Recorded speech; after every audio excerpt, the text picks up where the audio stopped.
down in that labor and delivery room. So if you would like to watch this video, stay tuned. Thank you. Bad bitch, stomach fit fake booties.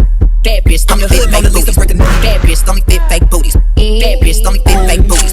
Bad bitch, stomach fit fake booties. I'm the hood Mona Lisa, stomach nigga ain't the pieces. Have to execute niggas, stomach fit fake booties. Way bad bitch, stomach fit fake booties. All them little ass clothes, stomach fit fake booties. Bad bitch, still talking cash shit. Alright, y'all, so let's get into it. So with this being said, don't get me wrong, I love being pregnant.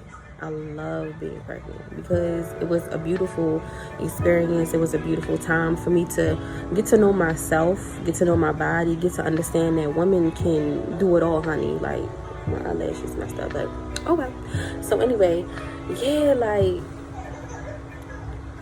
it's a beautiful thing. Like, it just makes you feel good inside to know that you're bringing a life into this world, and it's your baby. Like, it's yours. Like, nobody else can take that away from you. You're the mother, that's your child, like, that moment. So let's get into it. So November the 14th, 2019, my daughter was born. Beautiful, beautiful, beautiful baby girl named Nori. N-O-R-I-I-E, Nori, yes. I'll get into detail about how we created her name and, you know, the uniqueness. So that's another topic. But anyway, how I found out. So the way I found out that I was pregnant, bruh. So normally I really don't talk about this a lot, but 2 years ago, me and my husband, well, probably 3 years now. So about 3 years ago, me and my husband, we had a miscarriage in about 2017. I had to get a D&C done, which is basically they go in and take the baby out.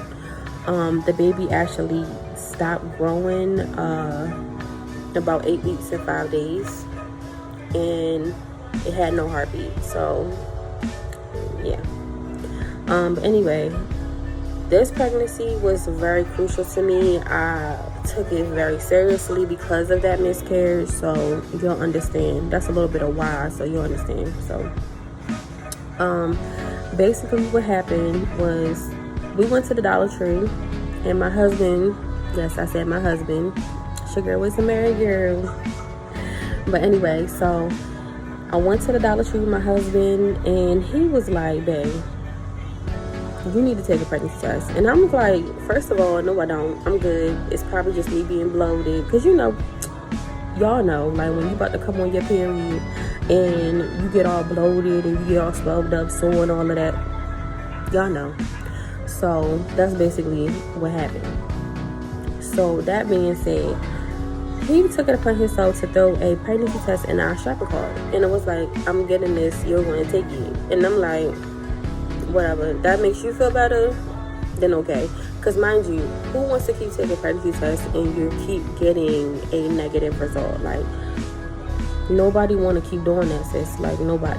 So, and it's very hurtful too when you keep getting a negative response and you kind of get that little hopefulness, and nobody really speaks on it. Like, we do low-key be kind of hoping like that shit do say positive though, even though we at the time be like, nah, we not ready. But low-key in the back, you like, damn, if that's that positive, that'd be crazy, because it's a beautiful thing. Like, having a baby is such a beautiful thing. So anyway, we get home, and I'm just like, I'm keep walking past this test. Like, I'm walking back and forth like, all right, forget it, I'm just gonna take it. So while I'm taking the test, when I tell you it took like 2 minutes, it took 2 minutes for me to get my results. Normally you say it take like, what, 3 to 5 minutes on a box.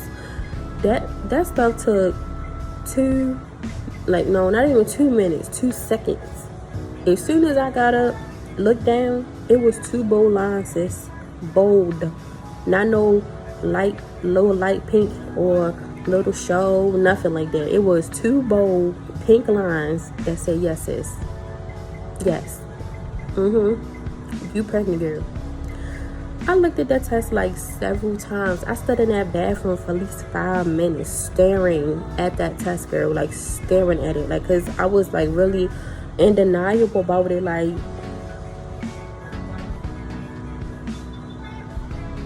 hold up. But like I was so shocked, like, mind you, coming from, you know, losing a baby to now being pregnant again with another baby. It was like, bruh, like, it was everything. So I wanted to tell him first, so I called him and I was like, I took the test. He was like, what it say? Like he kind of already knew the answer. So I said, yes, I am pregnant. And he's like, I told you, bro, I told you. And I'm just like, boy. He was so excited, but it made it so cute though, because it was like, bro, he was so excited. He was screaming in the car telling his brother, like, you about to be an uncle, you about to be an uncle, she pregnant again. Like, it was a very exciting moment, but in that moment I was still in shock mode. So I was kind of scared, shocked, and just didn't know what to do. Y'all know how that feels. So I called my mother-in-law next after I got off the phone with him, because he was in the process of oh yes, I had to move. That glare was blowing me. So yeah, so I called my mother-in-law and I told her, I said, Mommy, like, I took a pregnancy test. And she was like, what it say? And I said, it say I'm pregnant. And she was like, I knew it because you kept sleeping, you was always tired. I'm like, she said she just had a feeling and she knew it.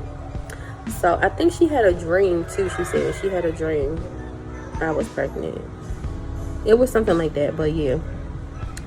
So I was like, everybody else all around me just super duper happy. Now don't get me wrong, I was very tremendously happy, but I was just in shock. Like, bro, I could not believe it. Like, me? I'm pregnant? Me? Like, me?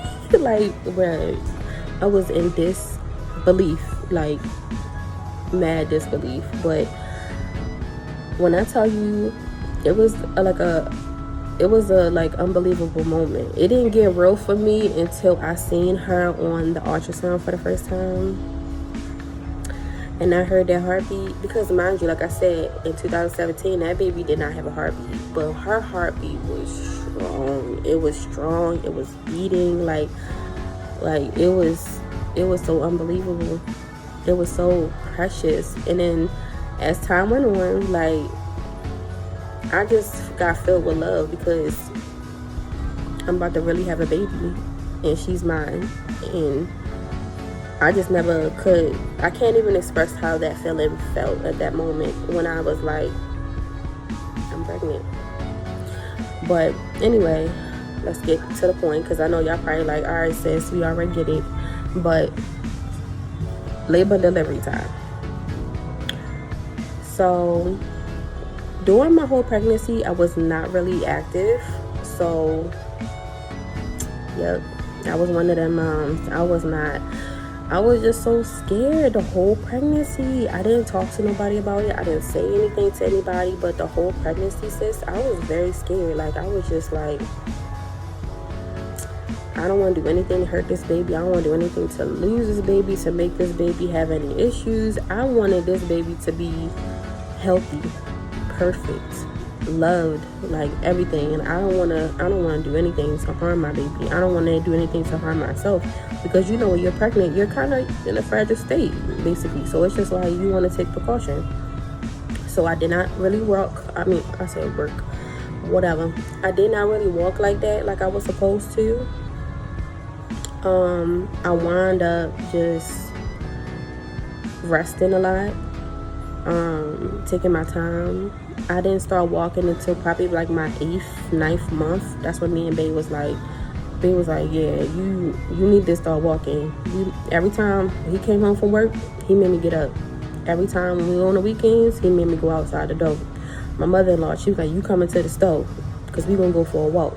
She was not playing. Like, Everybody was trying to get me to walk around. I was trying to start walking around the house. Them Braxton his contraction was coming. So I was like, all right, yeah, it's time. So I went to my final appointment and I found out I hadn't made no progress, made none. I was not even a centimeter. I was basically a fingertip, half of a centimeter dilated. And mind you, I was basically 40 weeks. 40 weeks, sis, and I have not moved not one notch, nothing.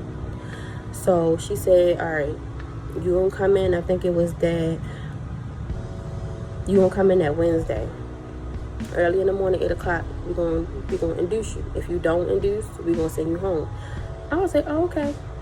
I went on Google, YouTube, anything that I could find so quick to say like some, home inductions, anything. Because I was like, no, I'm not getting sit back home. This baby's coming out on Wednesday.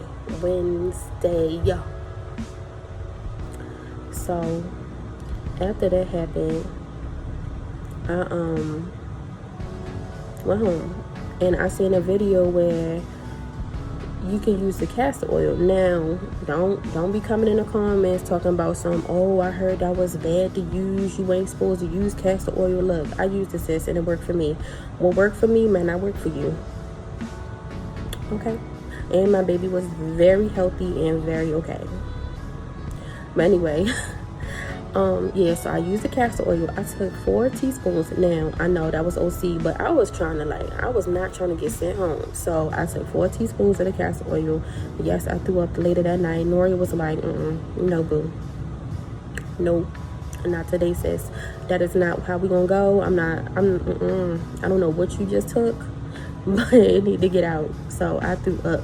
And then, I had to get up in less than 2 hours after that. So I had got up. We went to the hospital, and when I got there, so everything went cool. They gave me epidural, blah blah blah. That wore off. Gave me another epidural. That wore off. Gave me another epidural. That wore off. They told me keep pressing the button. That felt like water. Wasn't doing nothing. Contractions was going from 80 to 100, 80 to 100.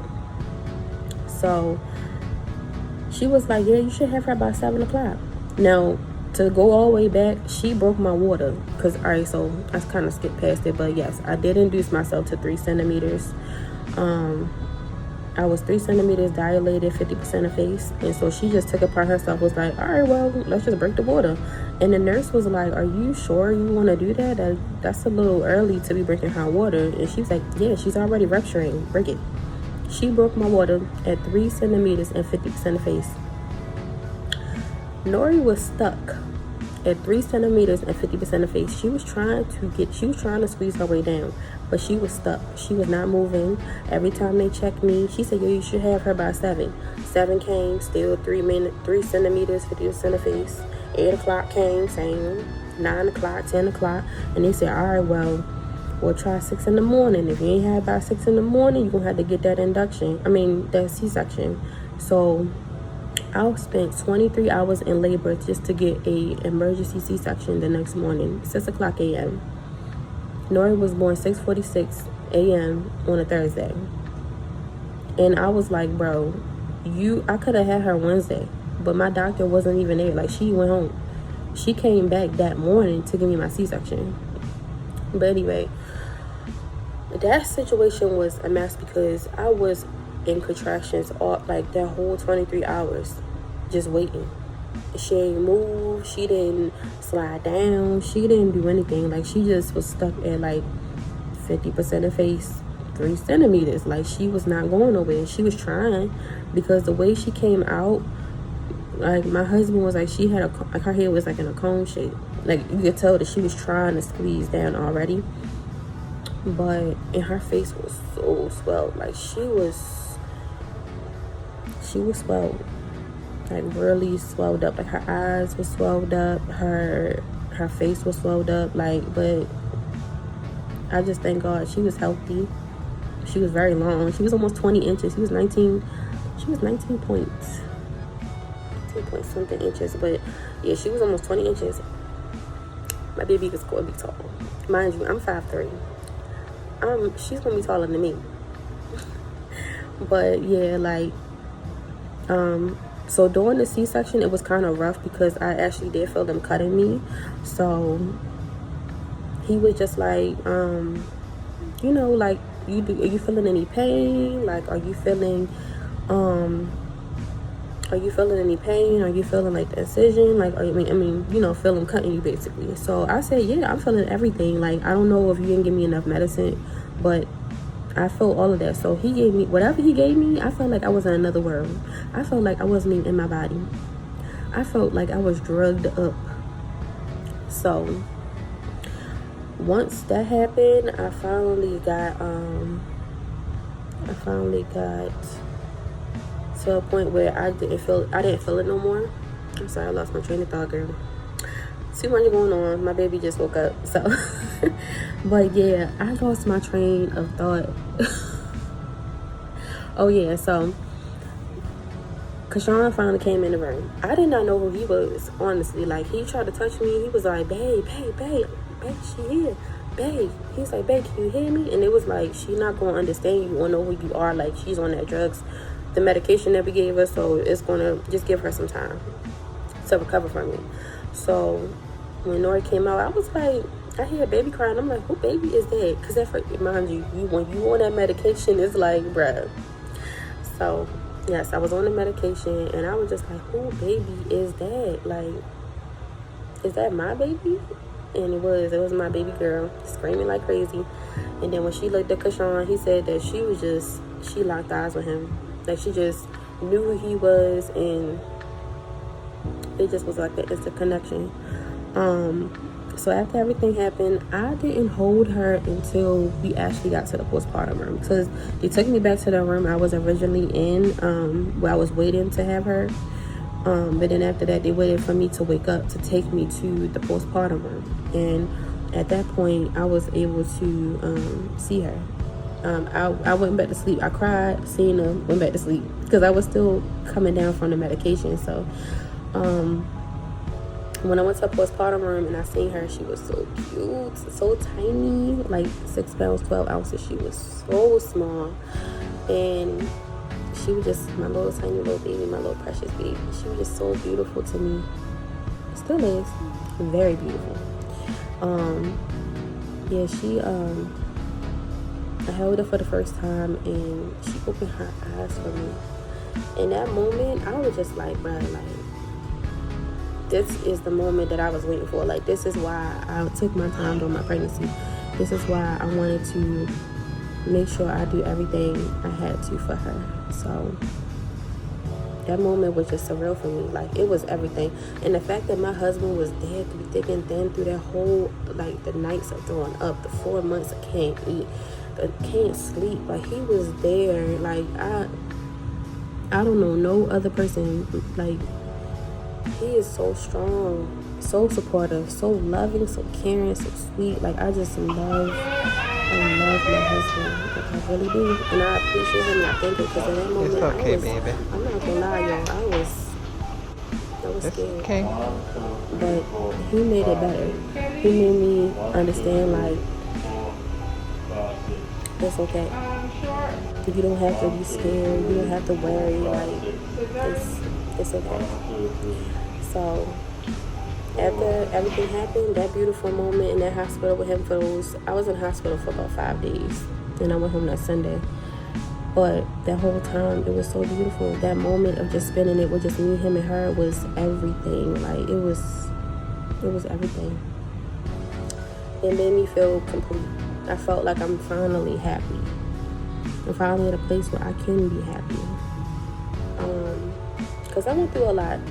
And that's another video, another topic that I will be doing for y'all. Like, just to let y'all know what actually did happen in my life. Like, a kind of a story, a get to know me type of thing. So if you do have any questions regarding this video, any concerns, you can comment them down below. No ignorant comments, please. Everything nice with love and peace. If you have anything you suggest that I do, as far as like new topics, another video, or a topic for new videos, comment them down below as well. like, subscribe, and share this to your friends. Also, thank you for spending time with me just to hear my story. I know every mom has their own beautiful story of being a mom and becoming a mom in that moment. So I'm just so grateful to be able to share mine with you guys. So thank you guys for watching, and I'll see you in my next video.